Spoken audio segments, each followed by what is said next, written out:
Hello, welcome to this overview of the SME Debtors Systems Manual presented by ESS Small Business. My name is Peter Towers.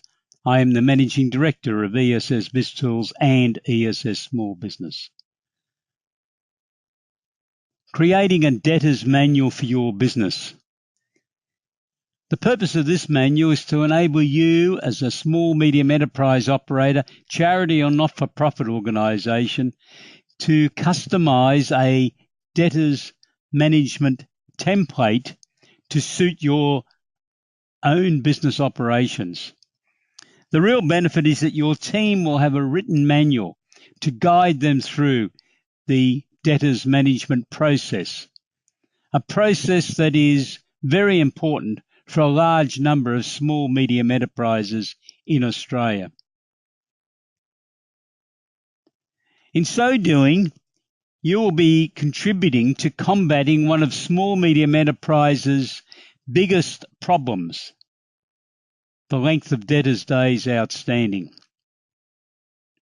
Australia has the dubious title of having won an award last year of having the longest debtors' days outstanding in the world, 56.4 days.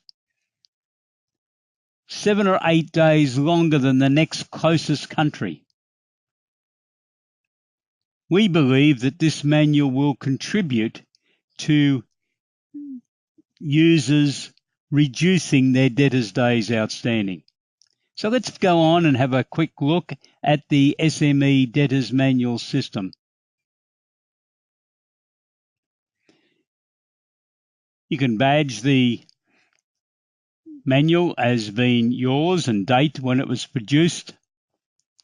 There's an extensive list of contents, and we're going to work our way through some aspects of the manual. Obviously, this is a template that you can edit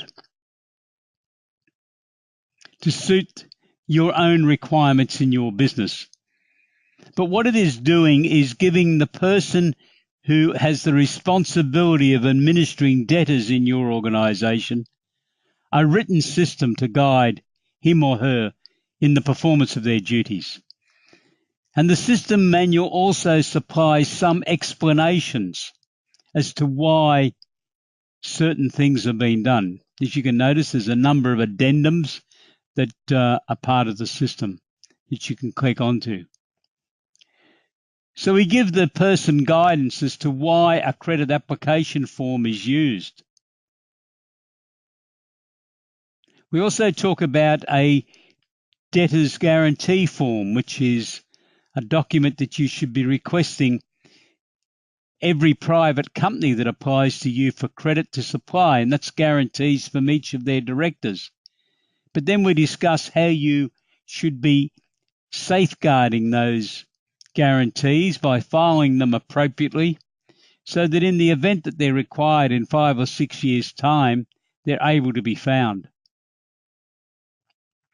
We also have some discussion on the Personal Property Securities Register, because a lot of businesses' first engagement with the Personal Property Securities Register is going to start in their debtors processing. So that the person who is responsible for the debtors management should have some understanding of how the Personal Property Securities Register system as it relates to debtors works. We have some comments on new customer due diligence. You don't want to be inheriting someone else's problem.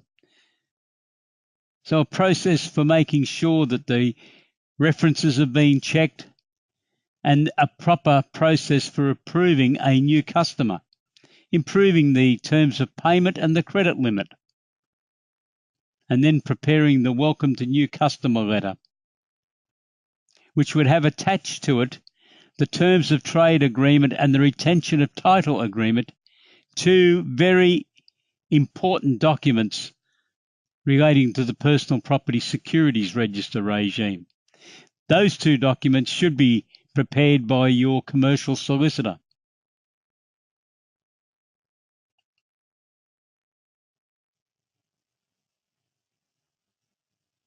And there's some of the comments then. Debtor statements. Our recommendation is that you don't mail or email the debtor statements to your customers, that you rely on the due date for payment of each tax invoice being clearly identified on the tax invoice, and that your whole collection process is built around the due date for payment. This one step, we think, will make a significant contribution to reducing debtors' days outstanding. And we mentioned an online debt management system that relies on SMS messages being sent to your customers 3 to 5 days prior to the due date for the payment of a tax invoice, and then the next day if the payment was not made on the stipulated date.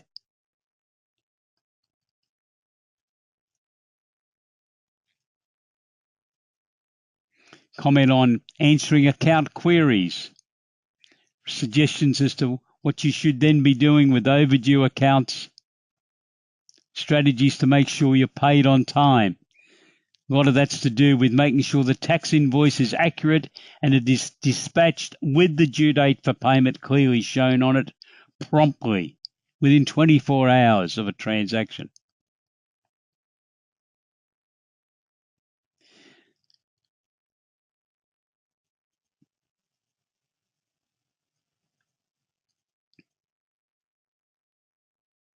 There's a suggestion on a monthly debtors timetable, which is looking at things like the calculation of the debtors age analysis, and then the calculation of the debtors days outstanding, and then the identification of particular debtors who are going to be specifically approached to try to ensure that the amount that they owe to your business is reduced in the next couple of weeks. So that's the overview of the SME Debtors Systems Manual. If you're offering credit to your customers, I honestly believe that this manual will assist you to have better control on your debtors and will contribute to the reduction in debtors' days outstanding. I would also suggest that on an annual basis you should be inviting your accountant to undertake a review of your system to make sure that all aspects of your debtors system are being abided by. And if there's changes necessary, changes could then be implemented into your systems manual. If you have any questions on any aspect of the operation of the Debtors Systems Manual, please contact us. If you would like to talk to an accountant who can assist you in a debtors review, then we would suggest that you click on to Accountant/Advisors within ESS Small Business, and you will be able to access a list of accountants, once you have inserted your postcode, of course, who are in or near your postcode, who are utilising our systems and as such are committed to supplying a broader range of commercial services known as business advisory services to small medium enterprises. Good luck with your business venture. Please have a look at the other material within ESS Small Business, and we look forward to talking to you at a later date. Have a great day. Goodbye.